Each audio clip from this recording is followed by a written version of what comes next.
Monsieur le maire. J'ai envie de dire, mes chers anciens collègues, mesdames et messieurs les présidents, j'ai envie de dire chers amis, et puis en vos grades et qualités aussi. Je vous salue tous. J'ai eu déjà le plaisir depuis ce matin de partager avec beaucoup d'entre vous quelques moments un peu de fraternité. Et je vais être très courte. Ces soldats, puisque en tant qu'ancienne présidente de la commission de la défense, j'ai envie de dire, n'oublions jamais ni les uns ni les autres, quels que soient nos âges, notre histoire, l'endroit où nous sommes nés, la terre qui nous est chère, ce qui nous relie aujourd'hui, en cet après-midi ensoleillé, enfin, c'est le fait de saluer la mémoire de nos anciens combattants, de ceux qui ont tout de suite eu une triple peine d'avoir combattu avec courage pour notre pays, pour le leur, pour une certaine idée de la France qu'ils avaient, pour un certain nombre de valeurs qu'ils partageaient, pour cette idée d'une France réunie avec l'Algérie, cette France algérienne aussi. Et ils sont arrivés ici, et vous l'avez dit, Monsieur le Président, dans la plus grande misère, je dirais pas la misère, enfin la misère sociale, j'ai envie de dire, mais surtout la misère de l'isolement, de l'affect, d'avoir quitté sa terre maternelle, sa vraie terre, et de l'avoir quittée dans des conditions souvent dramatiques, et d'arriver ici et de mourir ici sur une terre d'une certaine façon inconnue. Et qui en plus de ça n'était pas toujours très fraternelle ni solidaire. Pour le moins, on le sait ici particulièrement, pour ceux qui sont ensuite restés, les familles qui sont restées ici. Alors ce sont des sentinelles. Merci d'avoir réussi tout ce travail. Vraiment c'est fabuleux. Nous ne sommes là que des passeurs. Et nous avons, et merci Président d'avoir toujours avec le souvenir français, d'accompagner cette mémoire et cette culture à travers le monde entier. Je le disais ce matin en aparté, presque une centaine de pays dans le monde dans lequel nous sommes présents. Mais ici ce sont des sentinelles, de vraies sentinelles. Et il faut passer, et il faut que chacun d'entre nous puissions nous recueillir à titre privé, à titre du passé, au titre de tout ce qui fait que cette terre doit rester une terre d'accueil. Et ça a été compliqué ici, comme ailleurs, ça l'est encore par certains moments, mais il y a des choses que nous partageons, que nous devons continuer à partager sous leur regard, j'ai envie de dire, et sur leur âme. C'est de conserver des valeurs de fraternité, de tolérance, des valeurs d'humanité, de sens du dialogue et du sens de la réunion. Camus le disait très bien, c'était un homme de passage, et nous devons continuer à porter ces grandes valeurs et ne jamais transiger sur ce qui nous rassemble avant de continuer à nous diviser.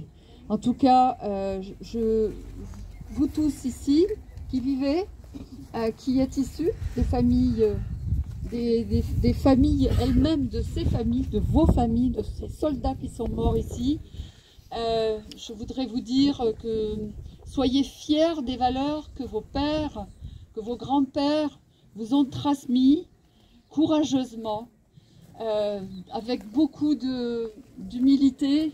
Parfois ils se sont tus sans jamais avoir pu dire ce qu'ils avaient vécu comme souffrance, mais en tout cas soyons assurés qu'ils partageaient des valeurs que nous devons continuer à porter au-delà de tout, et de veiller aussi tôt ou tard à une réunification des deux rives de cette Méditerranée, cette mer cette mer fermée mais qui nous est si chère.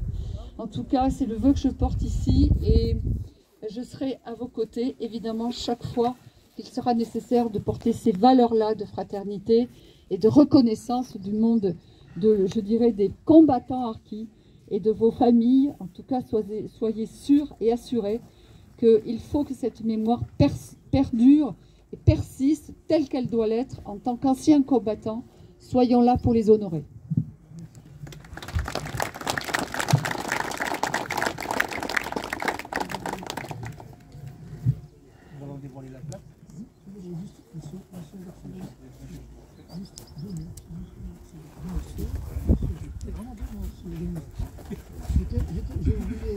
de remercier quand même la mairie de Villeneuve-sur-Lot par l'intermédiaire de son maire, M. René, et toute son équipe qui nous ont aidés dans la logistique et dans beaucoup de choses. Voilà. Les trois, allez.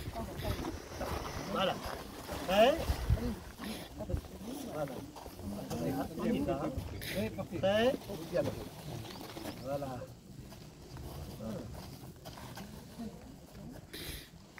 C'est lui, il a le lac, ça? Oui, oui. Le département de la passerelle à Paris. Ah d'accord, il vient de Paris. Il vient à Paris. C'est pas le directeur adjoint. C'est pas le directeur adjoint. Le directeur adjoint, c'est un candidat pour vous. Ça ne l'est pas. Et il y a un problème. Et à l'issue, nous remercierons les copains. dans quel sens Il parle pas le préfet, le préfet il parle pas. Alors, C'est pour ça que c'est beau, hein. C'est ça que ces tombes étaient à abandon. C'est surtout celle des anciens célibataires qui n'avaient pas de place. Donc cette partie, c'est la première partie où on était enterrés, nos premiers morts du camp. Et vraiment, merci beaucoup. Merci. Et à réfléchir qu'on puisse avoir des tombes inconnues de harkis et de soldats. Vous imaginez, de soldats arrivés en 62, inconnus. Et on a cherché, hein, monsieur le maire, hein. Ça je peux vous dire qu'on a dépouillé chez vous. Et vous vous rendez compte qu'il y a des tombes inconnues. Alors on s'imagine 14-18, on se dit, bon, on comprend qu'il y a des tombes inconnues. Ils ont disparu sur le champ de bataille. Mais des harkis qui étaient soldats, inconnus. Voilà, c'est ce que vous avez dit, je ne sais plus qui a dit, Rivesaltes ce matin, c'est le même problème. Nous avons des tombes inconnues, oui, c'était M. Alliot qui a dit ça, qui est des tombes inconnues, c'est incompréhensible. Et là, il y en a. Nous avons signalé je vous propose de voir les tombes qui ont été rénovées récemment. Voilà, c'est celle.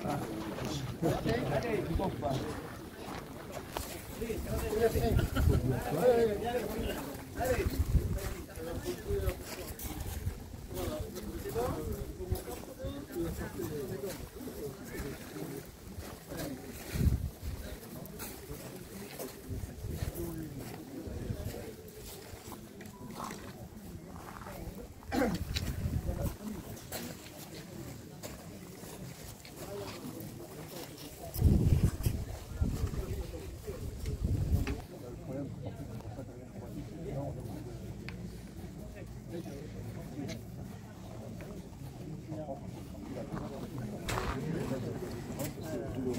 Ça s'efface, et si ça passe bien, on va parcourir, et donc si les choses sont trop fortes, que si ça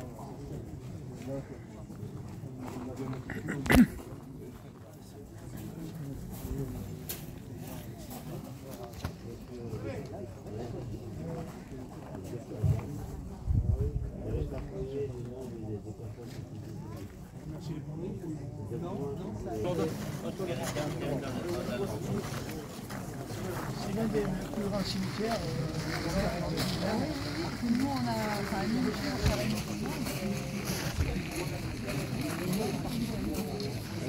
a été fait dessus par un cimetière l'ancien cimetière c'est carrément un autre. Les remerciements des autorités pour travaux vont se faire devant le monument aux morts. C'est qu'on s'il vous plaît.